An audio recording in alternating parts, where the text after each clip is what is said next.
Hello, and welcome to tonight's Artist Talk with Fruma Markowitz, Mari Gyorgyey, moderated by Miggs Burrows. I'm Carol Erger-Fass, and I'm the exhibit curator here at the library. We typically schedule these talks around the opening of new exhibits, but this time, between conflicting travel schedules and programming dates, we find ourselves celebrating the closing of these two wonderful shows instead. And full disclosure, I also needed every bit of that extra time to practice pronouncing your name. When we planned to showcase these two artists together this spring, we were hoping they'd offer us a much-needed sense of hopefulness and joy, something fitting for the spring season, and I think they've delivered. Fruma and Mari come from very different backgrounds and work in very different media. Fruma has her camera-less photographic lumen prints. Mari has her expressionist acrylic paintings. Yet their work resonates with each other in unexpected ways. Both explore the natural world through wildly organic forms and fantastic color, and both have a gift for surprising us, keeping you right on that edge between real and abstract. The way they each interpret the world is distinctly their own, but there's a common thread in the sense of awe and expressive energy that they both bring to their work. I also want to note that both Fruma and Mari have exhibited nationally and internationally. They've both taught workshops and classes, and they've both received numerous prestigious awards. We're really fortunate to have them here tonight.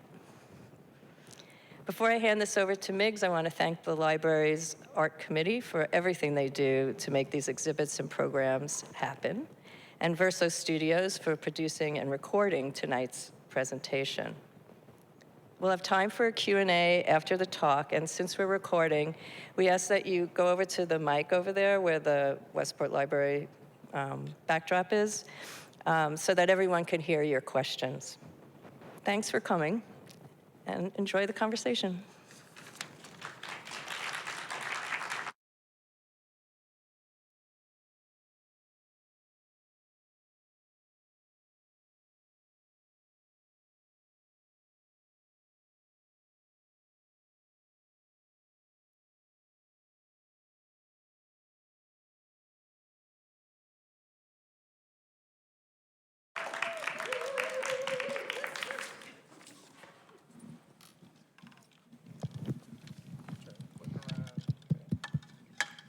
We're on? Yeah. Thank you all for coming, and special thanks to Carol Erger-Fass, who's the library's esteemed curator and makes these possible, and designs the shows, arranges them, and the esteemed exhibit committee hangs them and installs them. So anyway, that's a great team. And so I want to start off with a question that you could both answer. Then we're going to go into some slides so you can see the pictures close up. But some people have said that anything an artist does is an attempt at a self-portrait. Do you see that in your work? There's obviously you, each of you, in your work, but have you thought about what ways? Well, as a gardener, I have a purple thumb. Pretty much everything that I touch in my garden dies. So I do love the out of doors. I was raised as a Girl Scout, so I do like camping, and I like hiking, and I like being out in the fresh air. So I think that using what I find in nature to express what I'm feeling on a given day is probably, something about as close as I'll get to a self-portrait. And these particular works were done during an artist residency that I had at Weir Farm National Park. And I made sure that I did at least one every day. So what I like to say about this body of work is that it's a visual diary. So as personal as it can get, it's a visual diary, and it talks about my experience in a certain place at a certain time of my life. Oh, great. And Mari, we'll actually start off with one of Mari's slides, but do you want to, here's the, well, is this a self-portrait? This is you, right? Yeah. It kind of says it all the way up to today. I'm a painter, artist, whatever, since word go. That's all I've done. That's all I do when I'm not getting in trouble with other things. That's pretty much it. I probably will be repeating the sentence over and over to every question, but. So actually, I should explain the way we're going to do this. We're going to do 4 or 5 slides of each artist and alternate back and forth. Otherwise, one artist is going to sit there for 20 minutes. So it'll be back and forth. Okay, so more definitively, my parents, they didn't let me draw on the walls my whole life. Later in life, they gave me a canvas, but I just love the visual contact with any sort of two-dimensional object. So was that really your marks on the wall, or did you put that on the photograph? No. Oh, that's your marks, okay. Yeah, but then I put it into Photoshop, and, Okay. just added a few touches here So- or there. I know we're not on the red carpet, but what are you wearing? Or who's calling, I should say. Here. Bye-bye. Sorry. So what are you wearing? What am I wearing? Oh, Amari. I'm wearing Amari. Amari, okay. Okay, so what was the question again? Oh, no, we're just trying to give a plug to your artwork on to your clothing, that. your top. I didn't even notice. Yeah. So I love drawing. Drawing comes natural to me before anything else. I believe that drawing is the basis of all art, all good art. It places you in the linear construct of what you want to be doing. So you can see this series that I started a few years ago with the flowers, although I always go back to flowers, so I'm not going to say I started it a few years ago. You can see that I draw, and then once I find something that works, I start to put it on and then realize that's not going to work. That's not what I want, and so I draw. Finally, I paint. We've been told to bring the mics a little closer to your mouth, so when you talk. Draw. Okay. So these turn into paintings ultimately? I mean, these are sketches for paintings? Yes, they turn into paintings, but I might not keep them when I make them, so then I erase them and do it again. When do they pass the test? I mean, how do you know they've passed the test to be a painting? When they've got the red dot on it and it's flying out the door.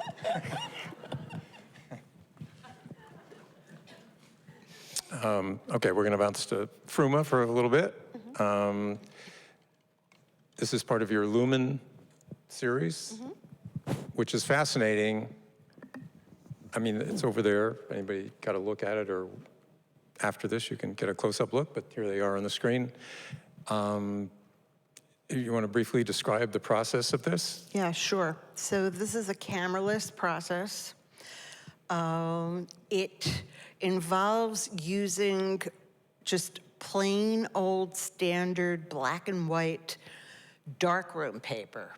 So this is the stuff that you bought as a photographer working in a darkroom before there was digital photography. And what you do is you find things. In my case, it's usually botanical things. And you place them on the paper. And then on top, you put a nice heavy piece of glass and clip it together so that nothing moves. And then you take it out into the sun. So of course, if you've ever worked at a dark room, even turning on an incandescent light is a no-no. So you're really kind of going against the grain in the photography world by putting photographic darkroom paper outside in the sun. But the beauty of this process is that it is very dependent on all kinds of things that are out of your control for the most part. So you might buy a certain kind of paper. Okay, it could be Kodak paper, Ilford paper, whatever. But once you marry that paper with certain botanicals, they each have their own set of chemistry, their own phytochemicals, and when that UV light from the sun hits them, they give off those chemicals, and depending on the brand of paper, depending on the type of plant, depending on the temperature outside, the amount of time that you have it under the sun, the humidity, the time of year, that's why you get so many different colors. May I ask, I'm sorry, but there's I think most of them have this white dividing line. Is that, but the image appears to be a whole image with a white Yes. dividing line. What Yes. is the purpose of that? Well, I had 5x7-inch paper because that's what I could afford. You know, if I wanted to go and make these images with 5 or 7 or 10 different brands of paper, I certainly wasn't going to buy boxes of paper that cost more than I could afford. So I bought a lot of 5x7 paper, but I wanted to make bigger prints, so I just stuck them together. And so, you know, in the end, I divided them like that because I also have some thought about making a photographic book. And so you need kind of a channel in the middle for however you're going to bind the book.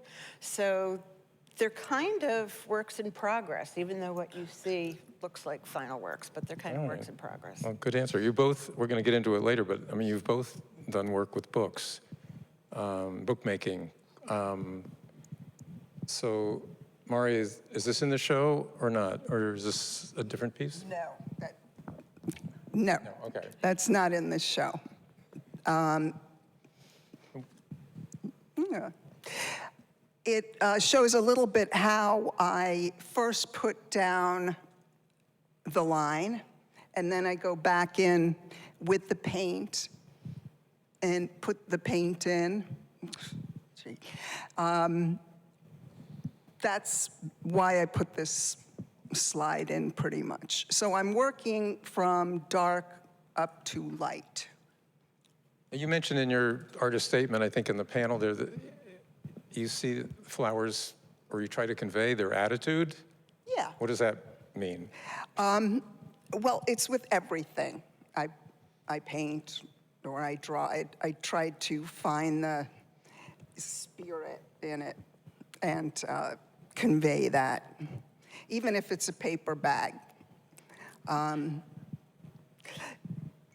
So here's an example of another interior. Interior and floral are things I like because they delight me. They just delight me. And so I like to sit in that room, so I make it if I don't have it. And same with the flowers. So I get it, you know, when I was looking at your work, I'm going to have over the time, there's something, it's weird, there's something missing, but not really. There's no people, but I get the sense when I look at a painting like this, that somebody is about to enter the room or somebody has just left the room, right? I mean, it feels inhabited, but there's no evidence of a person yet, right? Yeah, I like that. Is there a person off stage waiting? Do you imagine you off stage waiting to sit in a chair or somebody you know? Probably why I made it, I would like to think. I mean, if I were to have a room or a living situation, I would want it to look like that. And what is this My from? style. But is this invented, or is this a room in your house or somebody's house? Well, no, I just collect various, I don't know, magazine. I don't like to use the computer to work from. I prefer tangible materials like magazine pages or drawings or whatever, and I work from them straight on. So I make a compilation.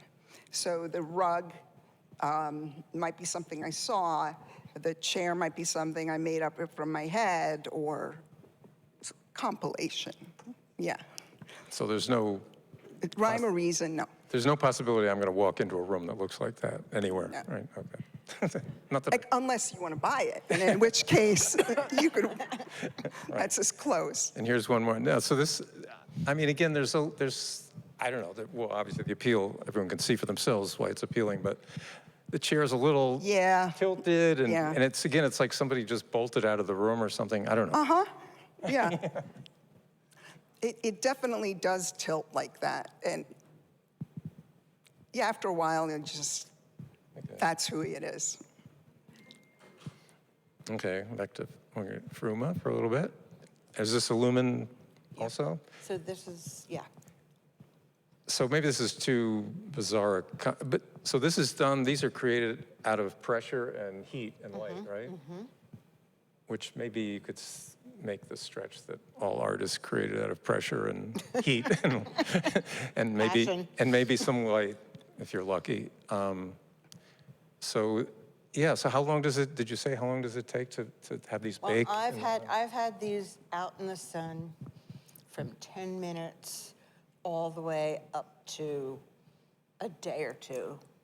And, you know, in this case, you see kind of the heat or the chemicals or the color kind of emanating from that flower.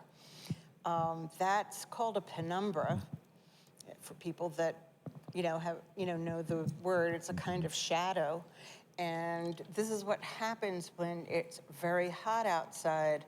The plant kind of bleeds this this shadow thing. And it's, you know, it makes all kinds of interesting colors. And this is unusual for the series because it actually has 2 layers. So there's a layer of lace that was on top of the flower, believe it or not, and the sun was so strong, and I remember that day. I did it on a porch, and it was one of those scalding summer days, and that paper had like blue characteristics. So the lace part kind of came out blue, and the flower with the penumbra just came out this hot orange. Don't ask. It's just what happened. And this is, now is this also, I mean, you do cyanotypes, which we'll get into. What is No, this is not a cyanotype. Oh, 'cause So it's this blue, is yet it's a cyan, different, right. yeah, this is a different kind of paper, and it's a paper that has a characteristic of turning blue. Could have been the same as the other paper, was in the sun for much less period of time, but you could see the penumbra. That's that kind of ghosty, kind of black thing that's behind the flowers.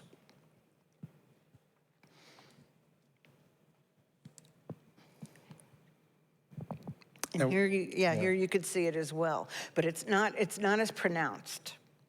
It almost seems like it's backlit. Is that just the nature of, I mean, it's like an X-ray almost. How does it get all the veins?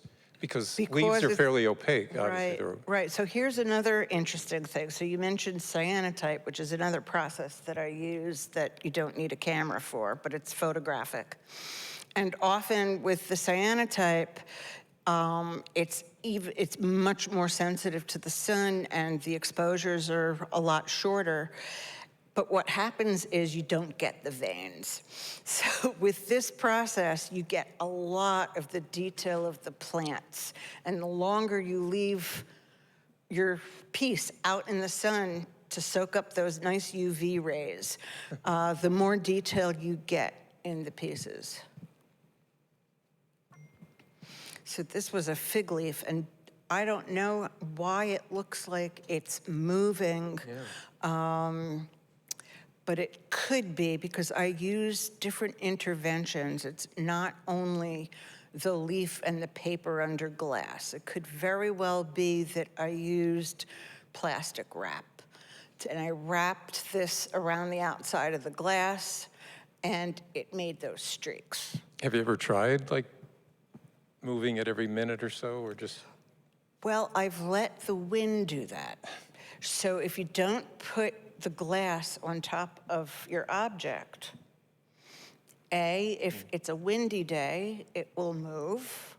But if it's not such a windy day and there's some kind of almost 3D aspect to it, if it's something really thick like a sunflower or something like that, then the sun moves. So what happens is you get the shadow or the penumbra, and it may come out in one part of the image for a certain amount of time, but then it will slowly creep into other parts of the image the longer you leave things out in the sun. So that's a cool thing too if you're using 3D kinds of things, which I've done, but not with these. Back to Mari for a little bit. Now this is a little more, this is like a modern Yeah, look this, to it. this is a little different because I'm working with the iPad. I fell in love with the iPad and the stylus the moment I walked into the Apple store 10 years ago, and I knew it was over for me. The truth of the matter is, I'm not very good with computers, but when I see anywhere a white tablet or whatever, I'll draw on it or whatever it takes, and I'll figure it out. So that's a computer interior. By the same token, silk, I found silk when I was about 28. I had finished school, and I started to paint on silk. Those are big panels of silk. The next one that you're going to started to, so you can see it's the same kind of style or what I do, but this is on a 6-foot panel of silk. So do you sketch on the iPad now, or do you actually use that as a? Oh, well, Can you? I'm sorry, I didn't mean to confuse. The first one was, the image before was the iPad. And then this one is painted silk. So it's painting, but it's on 2 different surfaces. Are these people wearing your artwork? Oh, okay. And then those are scarves, as Janine knows, because she's shown my scarves and my silk paintings and everything at Beechwood in Westport. But I actually, in the 90s, in New York, I was a textile designer. I started out as a silk painter. I started out on the crafts fair circuit, and a long, long time ago, and it all built up after college. I turned to silks, textile design, and then back to painting on large panels of silk. So I'm kind of jumping from painting to textiles to painting to textiles. And when you paint on silk, do you have to stretch it like a canvas? I mean, because silk is obviously. You have to stretch it. Yeah. It's a very time-consuming, and specifically the silk, you have to stretch it, put it in different. It's not like you can paint it and then just wear it.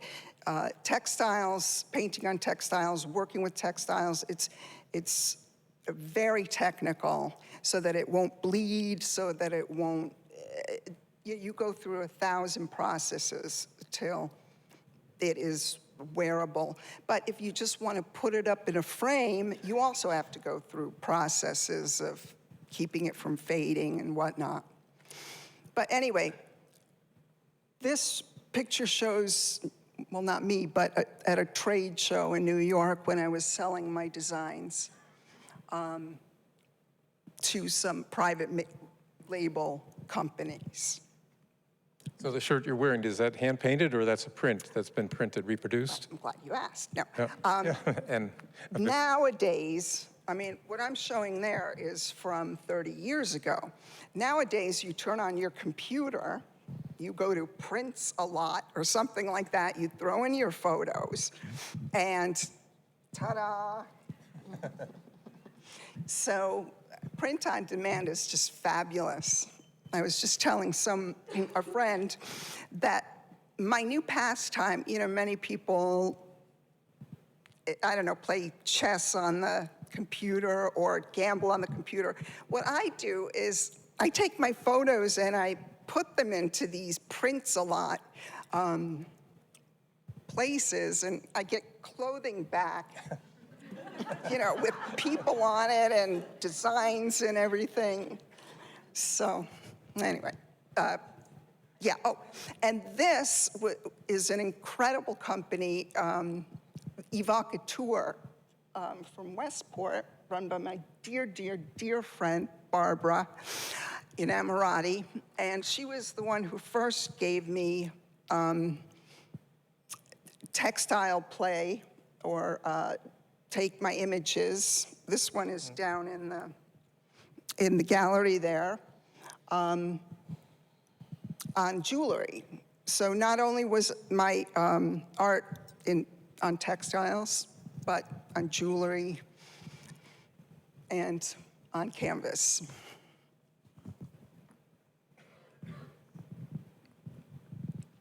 all right, so what are we looking at here? Fruma, this is another, Yeah, it's a series that grew out of what is on the wall.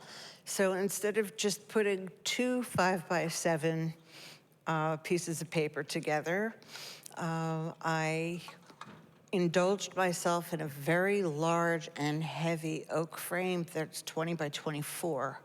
And it holds 9 5x7s.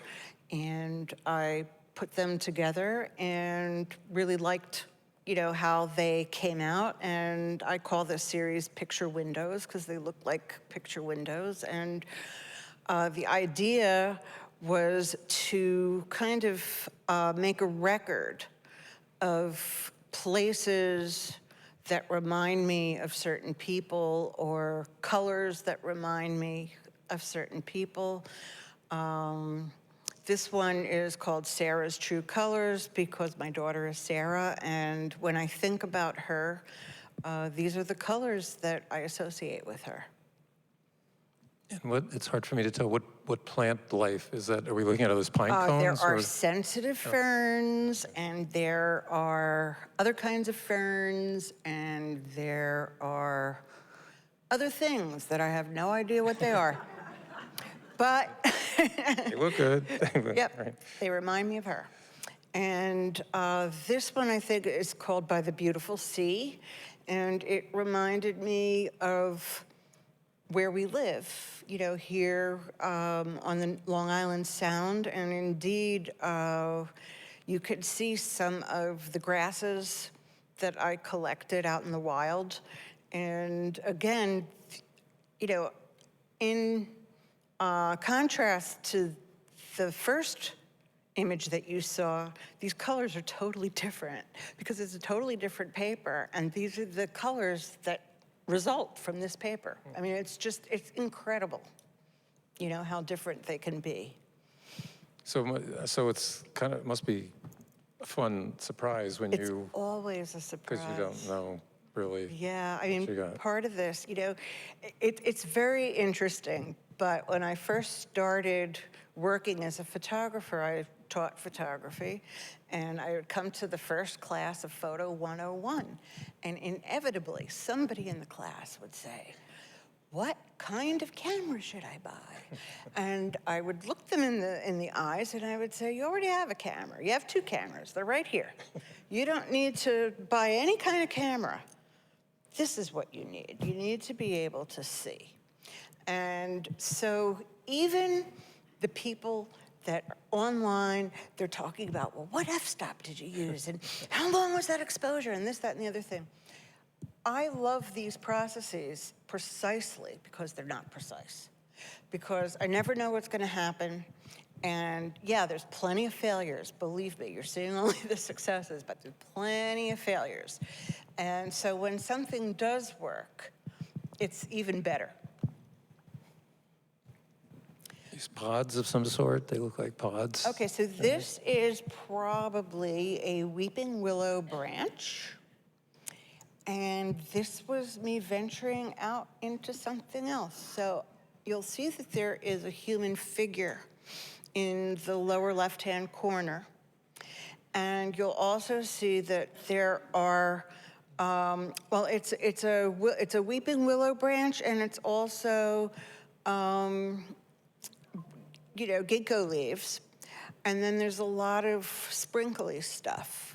So this was made with 2 8x10 pieces of paper. Like, I wanted to do this scroll thing. As you can tell, I love scrolls. And the humanoid person is actually a picture of my mother, and I made what they call a paper negative, because this is a very wet, humid kind of process. So unless you want to ruin your negatives that you're making, you can make negatives on paper. And I used that, and lo and behold, not much of the detail came out, but her silhouette did, and I kind of like it. And I also, very often, like I said, I use things from the kitchen. So you saw the fig leaf with the saran wrap, and this has table salt. So all those little sprinkly, snowy things, it's very thick table salt. And then here's another double print, 2 8x10 pieces of photographic paper. And what I did is I took the ferns and I dipped them in cyanotype solution. So now I'm using more than the one process. The lumens are the photographic paper, and cyanotype is another cameraless process that makes use of 2 iron salts that when you mix them together, they're also sensitive to the sun, and they turn this gorgeous shade of Prussian blue. So I have everything here. I have plants, I have a paper negative, I have cyanotype, and this was Ilford paper, I could tell you, because Ilford paper is the peachy orange stuff. And this is what came out of it, and it was kind of like a drop-dead moment when I saw this, because it was just so different from everything else. All right, back to Mari. Before we talk about this specifically, what in your statement, you grew up in communist Hungary. Well, no, Or born in, grew up in? no, actually, my parents left Budapest in 1956 during the revolution. I was born here, though. I'm first generation.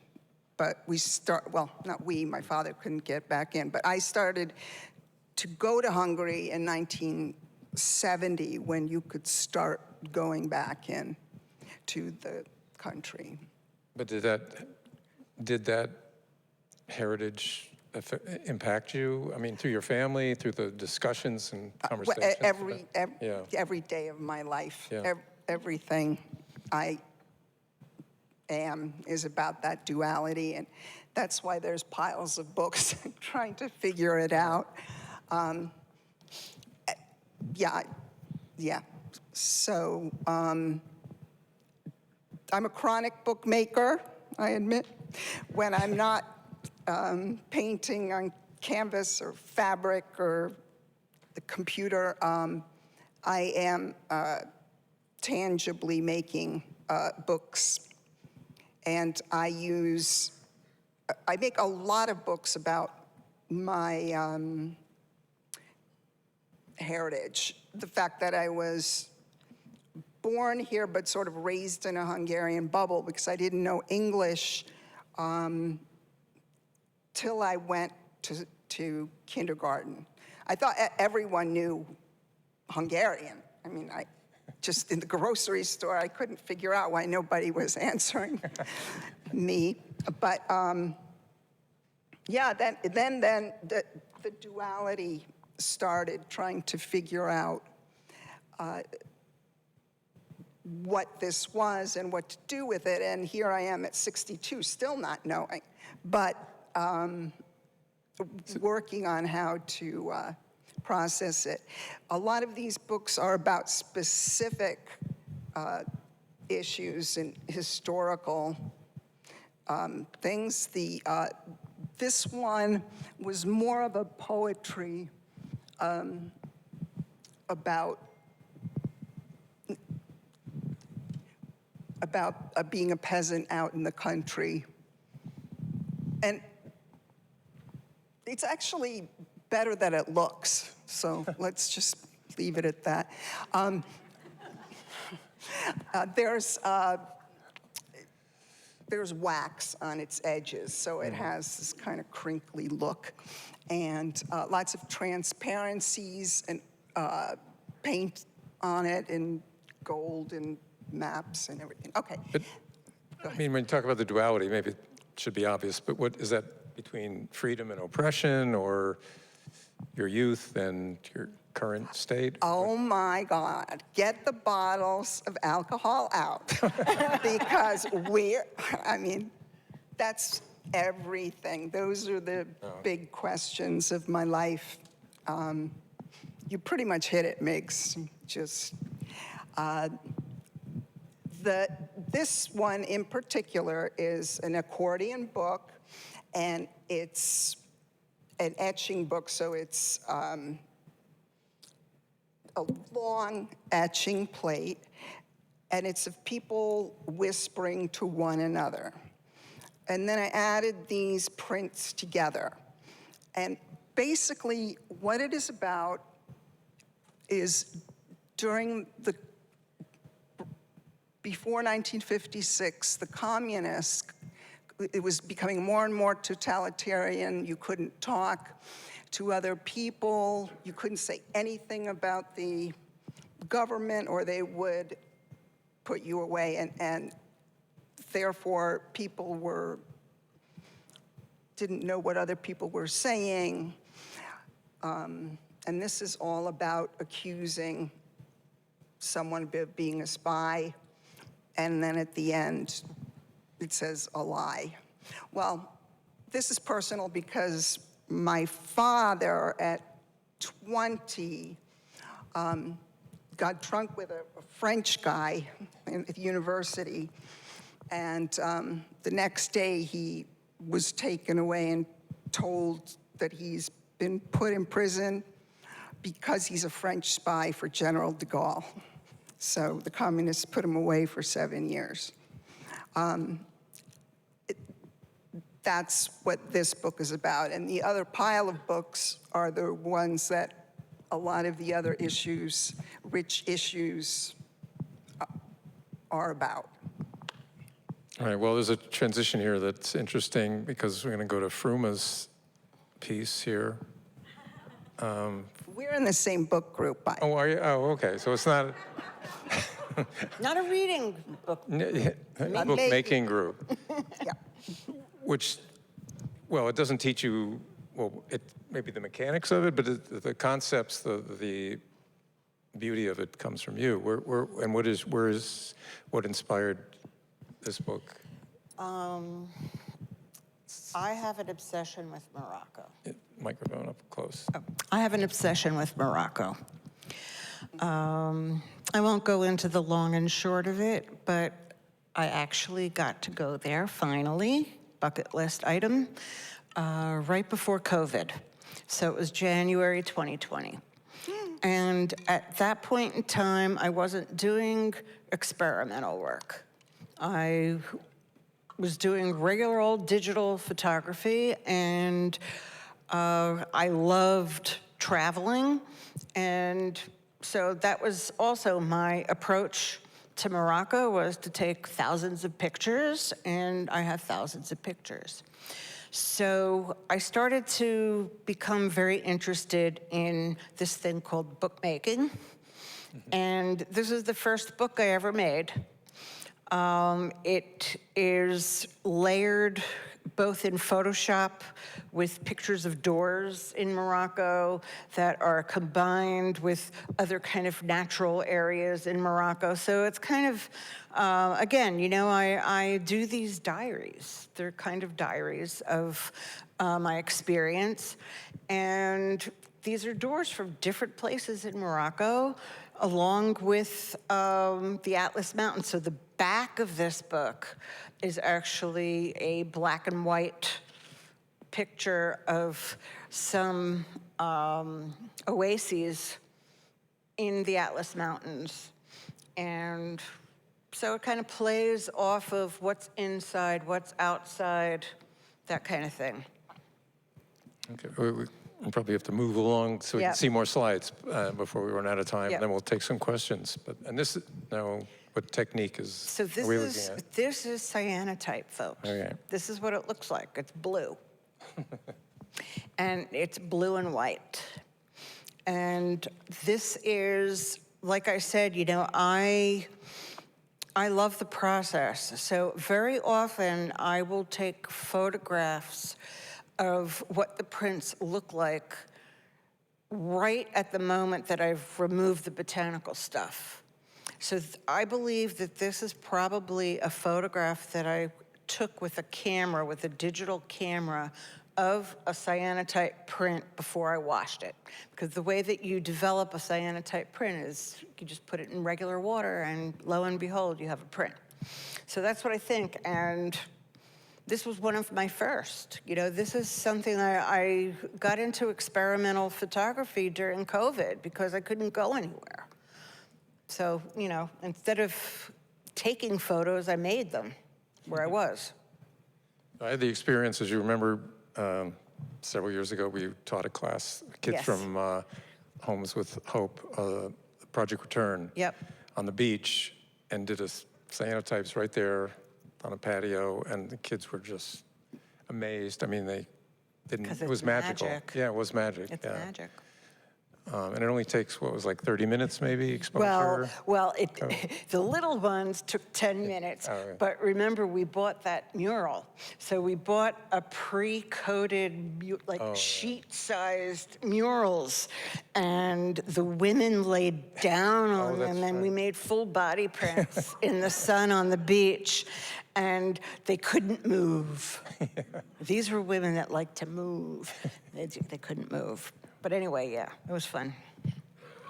So out of my obsession for Morocco, I graduated from making single element botanical prints with the cyanotype and started doing collages. So this one is called Gossip in the Mellah. Mellah is the Jewish ghetto where Jewish people were made to live in the large cities in Morocco. And the pictures of these women, I scabbed off of an archive of French photographers that made postcards that they sold in the beginning of the 20th century. So essentially, these photographers, they were trying to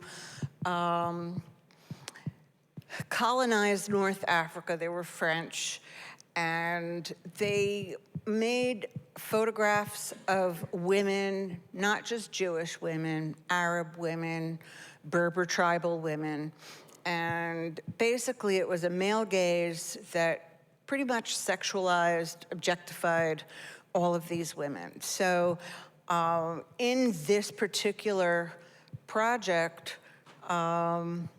my goal was, as a woman, to remove the women from the male space and put them in a female space and give them a female gaze. So that's, you know, that's the origins of this project. And here's another piece. all of these have huge stories behind them. So I won't go, this is an amazing story, but I won't go into it because we have a lot to, still in front of us. But this is probably the largest piece that I've made. It's 48 inches long by 27 inches high, and it's made up of many, many different pieces. The painting in the middle is an Orientalist painting from 1826 that I borrowed and stole, whatever you want to say. And she's printed on silk. So she's overlaying a tomb, and it's a long story. You can ask me afterwards. And this is the back of the book that you saw, that the Book of the Doors. So on the bottom, you could see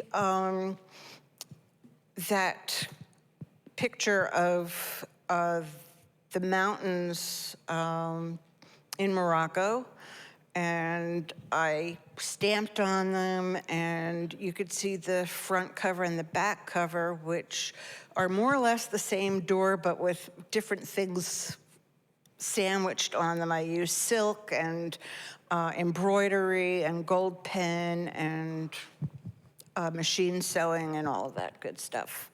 So I'm kind of also, like Mary, I border a little bit on the textile pieces, and recently, more so.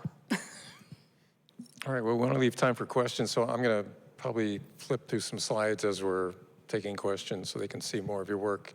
But anybody, if you have questions, you have to go up to they just turn on the light in front of the logo screen there, and you can just step up to the microphone, because we can't, this is being recorded, so if you shout from your seat, it won't be heard on the recording.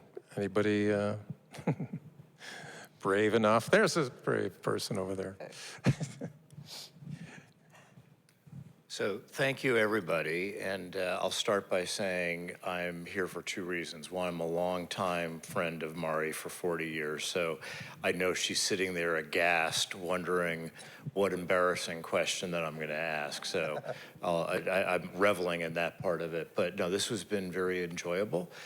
The artwork speaks for itself, and it's beautiful, and you both did a great job articulating what's behind it. One of my observations was the photography of the artwork was spectacular, including and especially the books. And I was wondering, how much time do you think and how much time do you spend planning how you photograph your work to have it speak the way it does? Thank you.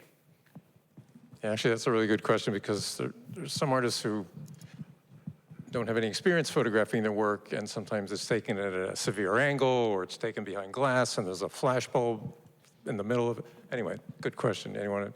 Mari, do you want to? I wish I had somebody else photographing them. The better photographer, the better the work, getting you into shows, for instance. So a professional photographer is always your best bet to get for your work. But I've been doing it since I met you, and that was lovely 8th grade, I think.